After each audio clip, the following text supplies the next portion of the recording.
Hi, how are you? I'm Stephen Miller, and I'm here to read this wonderful, fabulous book, Conquer Your Karmic Connection to Heal Spiritual Trauma, to Open Your Heart and Restore Your Soul by Conquer Your Karmic Relationships to Heal Spiritual Trauma, to Open Your Heart and Restore Your Soul by Tracee Dunblazier.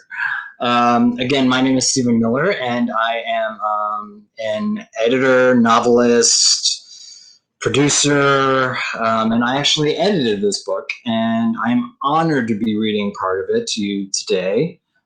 It's really, really wonderful, and I really recommend that people order it immediately. Um, just, uh, just really a great uh, uh, piece of literature to get yourself ruminating on what's important in the world, to ourselves, to each other, our relationships. So I'm going to just jump in and read this part. I'm reading from part 3, which is entitled Unity. And it's at the very beginning of the part. And here we go. The Karmic Story, the place where all things are possible. Thousands of years ago, long before our records, there lived a proud and joyous people, the Ainu.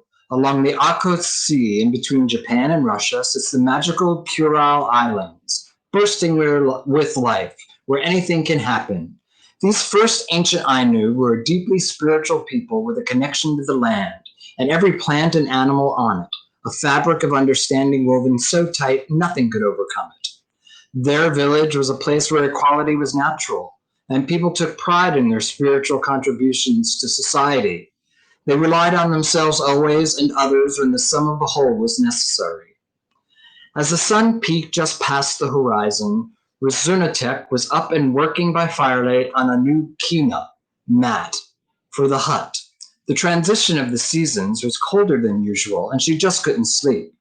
As she sat weaving the kina, her 3-year-old son had been awakened by the light and made his way to where she was sitting. Chikap had just received his name in the tribe.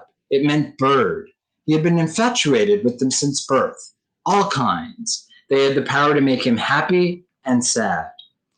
Chikap was a wily boy, and because he saw his mother peacefully working, he took a chance, ambling towards the birds singing near the tall grasses, hoping to find their nest. It was light now, and Chikap followed the sounds until he was so far away from his mother he couldn't see the smoke of the fire. Stopping to rest near the water, he heard a rustling in the tall grasses. Then a sound he had not heard before. With a rumbling grunt and a loud snort, charging out of the thicket was a wild boar. Chickup had never seen one, and just as he turned to giggle at this great hairy beast rushing towards him, a huge bird swooped down, catching his garment in its claws, whisking Chickup up into the sky. The thundering sound and wind from the flapping of this white bird's almost 24-foot wingspan took him by surprise. Little Chicap began to cry as he saw his mother quietly working from his airborne vantage. She was getting smaller and smaller in his sight. After being in flight for some time, the mother albatross slowly laid down Chickup in her nest with her baby, who happened to be very close in size to him. The young boy cried a few moments more. It wasn't until the boy's father had awakened and they realized Chickup was nowhere to be found. Of course, his father was frightened. But there was no time for anger or blame. He knew they would need to use all their available resources to find their son. Soon a search party was gathered, and Risonatek had gone to see Ipatam and Kantu, the tribal leaders. They were husband and wife, and both had certain spiritual skills. Ipatam was known all through the islands as the Wailing Shaman. She was a force to be reckoned with, in spite of her 5'2" stature. Her name meant blade, and cutting through the fray to the truth was her strength. She would go into wooded area and wail, piercing through the veils of understanding, calling on the information that was sought. Kanto, however, worked another way. He was always irreverently jovial, and although he was a formidable size, almost 6'4", he was receptive and accessible to all, easily melting any tension or fear in his midst. The laughing shaman, they called him. Somehow he could see the energy lines of history and the ones to the future as well. His laughter uncovered what people were most afraid to reveal. Every moment was an adventure in the shamans' presence, and the people loved them. Close together or far apart, Kanto and Ipetum were in unison, telepathically communicating or using the natural world forces to transmit their messages. On this particular morning, Ipetum was still sleeping when Rusonatek arrived at their door. Instinctively, Ipetum awoke in a panic, finding Chickup's mother in a dreadful state. Come in, Ipetum exclaimed. What has you in such a condition? Rusonatek released a sigh, but still no words. She was paralyzed with fear. What has become of Chickup? Asked Ipetum. Rusonatek began to cry, and finally, through the tears, she explained that Chickup had been right by her side. Then he just disappeared. She was afraid for him, as it had been hours, and it was still chilly outside for a boy as young as Chickup. Ipetum stoked the fire to warm some water for tea. Do not worry, Rusonatek. We will find your son. As Ipetum added the tea to the water, she made a series of clicking noises. Not once, but 3 times. Soon a raven appeared at the door.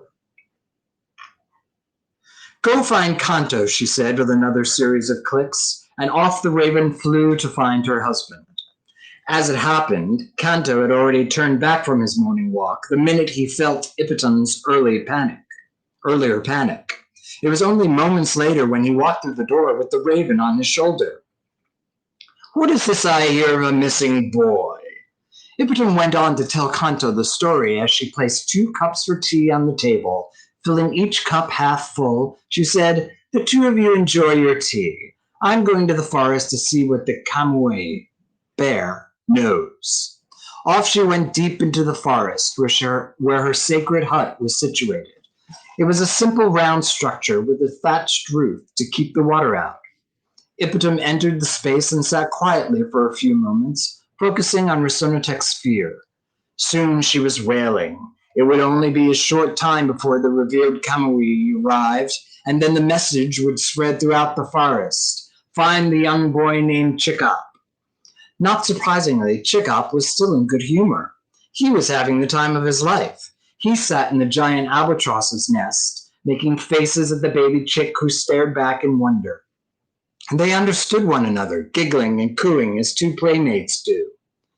It was the masterful Kamui who found the scent first. Down the mountainside this mama bear galloped, all the way to the tall grasses of the waterside. She saw the albatross cleaning her feathers in the water and said, Hello, perhaps you've seen a young boy named Chickup.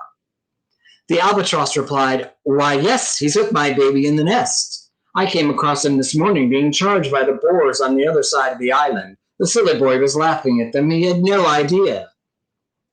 Thank you, said the bear. I'll let the others know. Back in the village, Kanto and Rusonatek were finishing their tea, and she was just beginning to feel calm.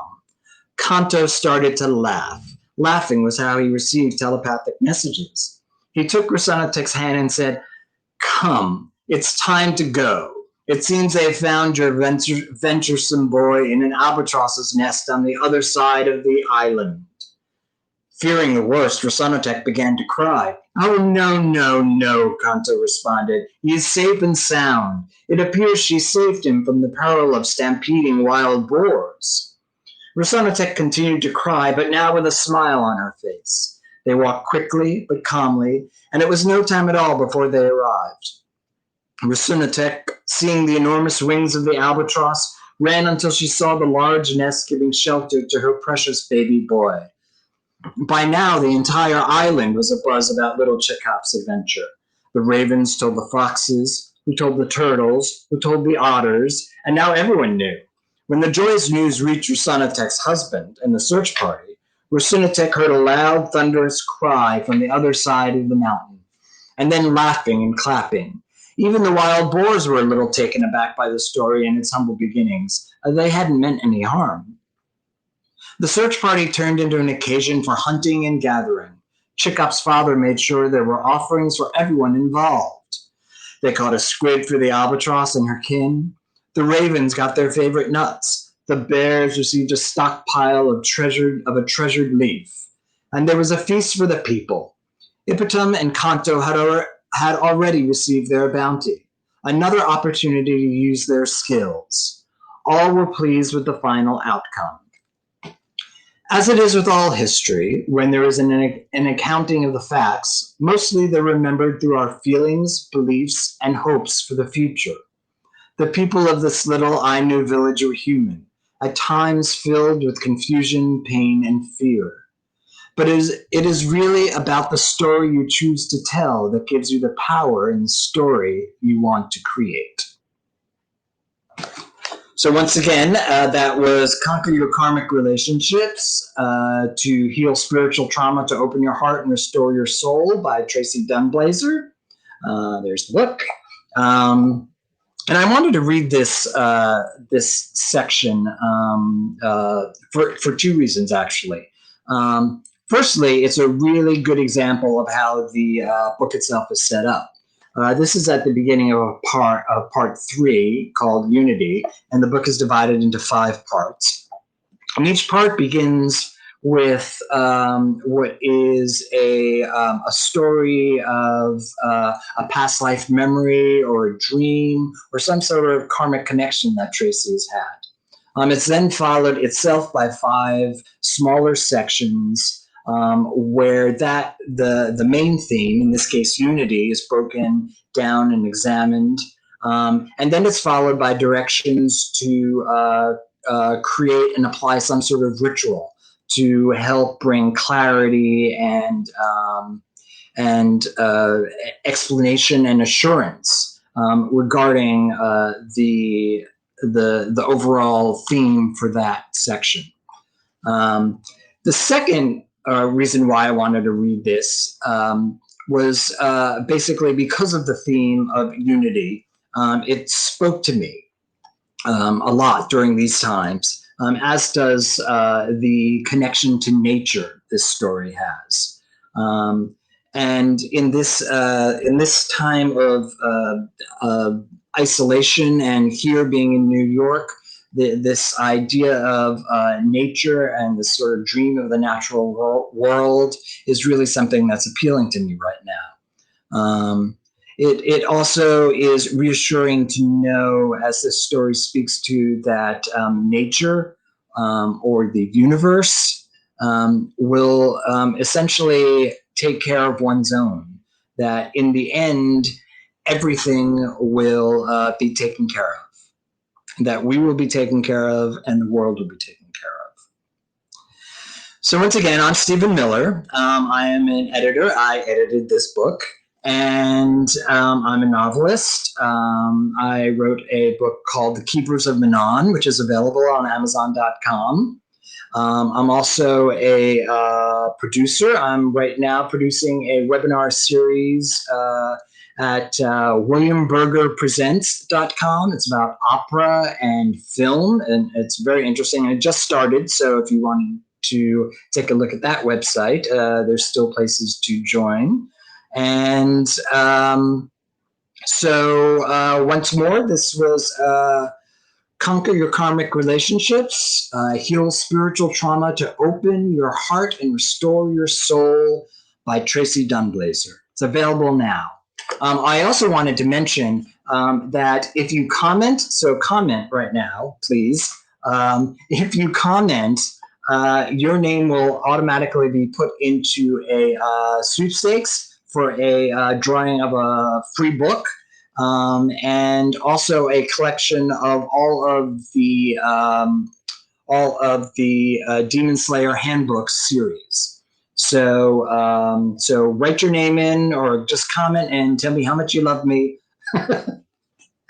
or how much you love this book, and how much you love the reading. And once more, the book is Conquer Your Karmic Connection to Heal Spiritual Trauma, to Open Your Heart and Restore Your Soul by Tracee Dunblazier. Thank you very much.